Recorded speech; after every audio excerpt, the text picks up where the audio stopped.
Sadhguru, what is the difference between devotion and addiction? In devotion also, one is in a state where he cannot live without his object of devotion. So what is the difference? Addiction is usually to substances. Devotion is towards something that you hold. You can only be devout towards something that you hold way above yourself. Devotion cannot be practiced. It cannot be cultivated or cultured. When you are overwhelmed by something or somebody, that you see something or somebody way above yourself, far beyond yourself, naturally devotion comes. It's very natural. Addiction comes because you taste something and you like the taste of it or the experience of it, you want to do it little more and little more and little more, after some time you're trapped in it. But a devotee looks more like an addict than an addict. An addict can hide his addiction, a devotee cannot hide his devotion. That's his problem.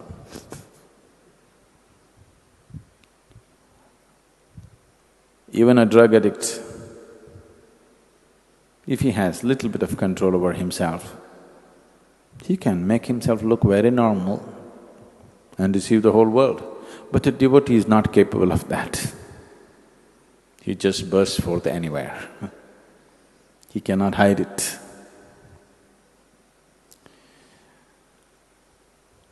This question of devotion and addiction coming together, they are not two opposites in any way, but they have come together because both of them are sought, or both of them to some extent create some very pleasant or ecstatic experience within the person who is involved in it. People get addicted to something because the experience is strong. Otherwise, who would get… will you get addicted to the neem balls? You got to do it consciously. Every day you have to think, should I do it? You have to decide, okay, let me do it. One more day. You will never get addicted to the neem ball. It's safe. If you do not know the benefits of the neem ball, at least you know it's safe. It doesn't entangle you. So someone is getting addicted to something because it is creating some pleasant experience for them. People get addicted to tobacco, people get addicted to coffee, people get addicted to alcohol, various kinds of drugs, because it's creating some pleasant experience for them. If it caused pain, if it put them off, they wouldn't get addicted to it. So devotion and addiction are only connected on the level of experience, nowhere else. They're not at all. We should not even look at them together.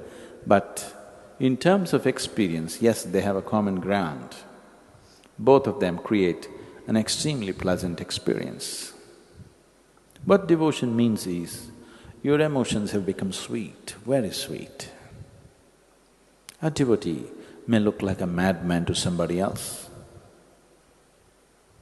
A devotee's ways, the ways of a devotee may look utterly silly, illogical and stupid for a thinking person. For an intellectual person, the ways of the devotee look utterly foolish. But you tell me, you have this choice in your life. In 24 hours of time, if you can spend the 24 hours in utter pleasantness, is that intelligence? Or going through all kinds of turmoil in your mind which has nothing to do with the reality, is that intelligence? A devotee is very intelligent. There is a deep life sense involved in it. There's a very deep life sense, a profound sense of life involved in it.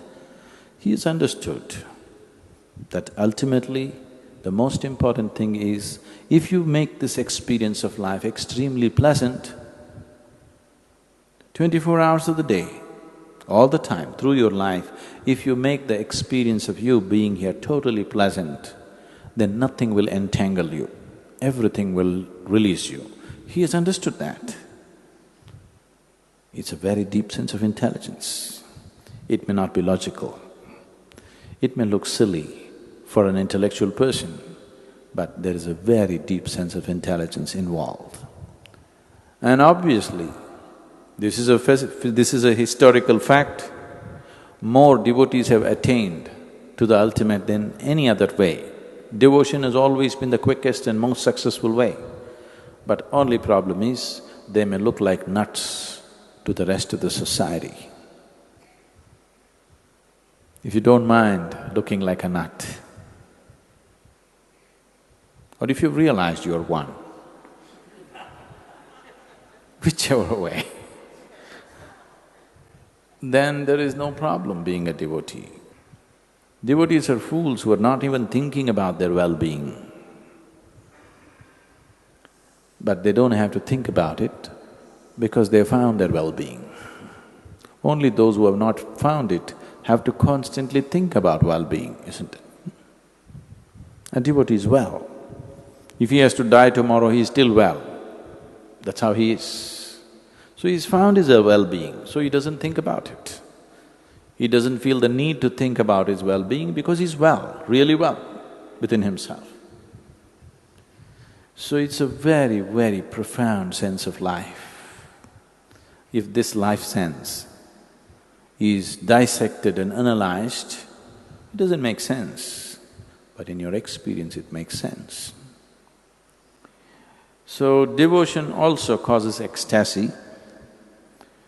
Today, simple lumps of chemicals are also labeled ecstasy. Tablets are called ecstasy.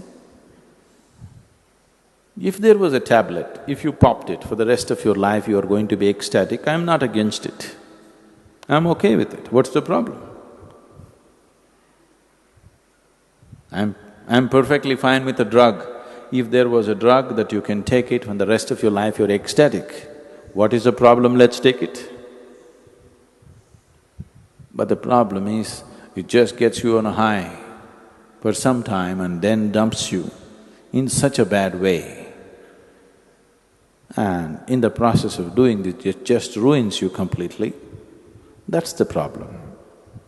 If there were no side effects, if you pop one pill or even one pill a day, like vitamin, if you pop something, an LSD or an ecstasy or whatever the names they have for it, and for the whole day you're ecstatic and there's no damage to the body, you will live well and your intelligence still functions. That's important.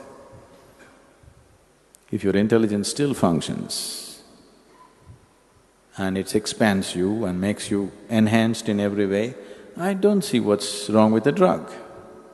But that's not what the drug does. It's just that with the drug, with the addiction, both the physicality and the mentality, both the body and the mind shrinks.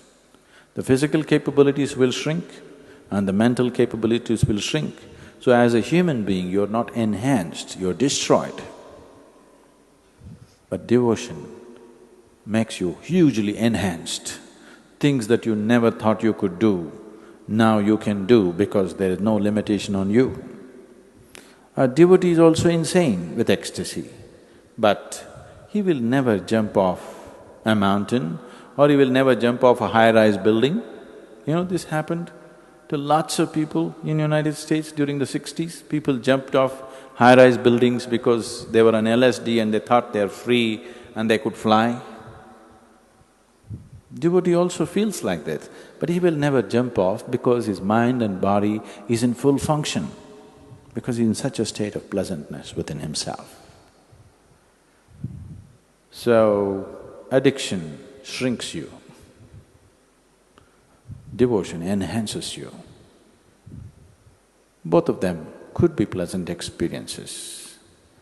Addiction can give you moments of pleasantness. Devotion gives you a constant sense of pleasantness.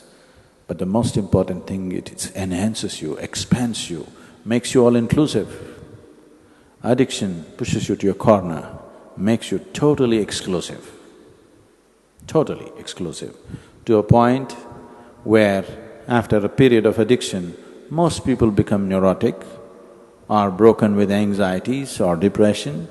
Because the mind is broken, the body is broken. So one enhances you, another destroys you. That's the big difference.